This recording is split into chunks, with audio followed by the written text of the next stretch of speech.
On today's Sunday Food for Thought, I'm going to be sharing something with the sisters out there, all of you sisters out there. This is for you. I'm going to be sharing from Ruth chapter 2, and it is the story of Ruth and Naomi. Ruth had lost her husband, who happened to be Naomi's son, but she decided she was going to go wherever Naomi went.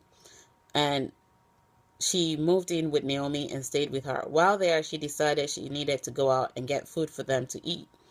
And she arrived at Boaz's field and started to gather the leftovers from there that the farmers were working on.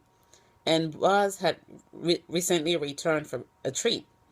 And when he walked into the field, he was able to notice her. She stood out of the crowd. He was able to single her out from the crowd.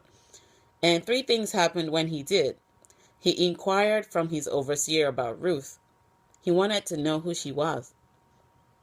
The second thing he did was he told her not to go to another field, but to stay on his field and, with the women who worked for him.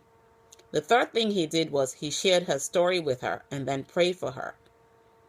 These are some of the things that you need to notice when you meet someone.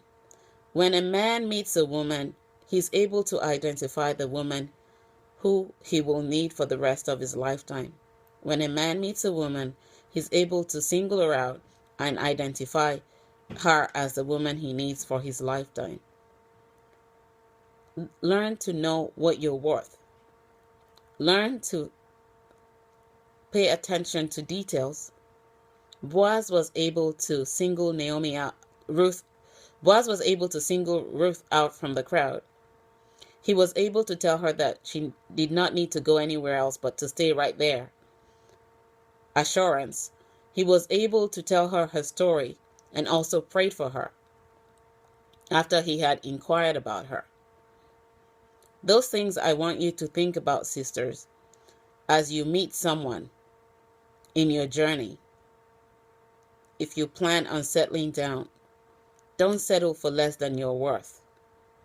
Know your worth. Love yourself enough and learn to wait patiently while paying attention.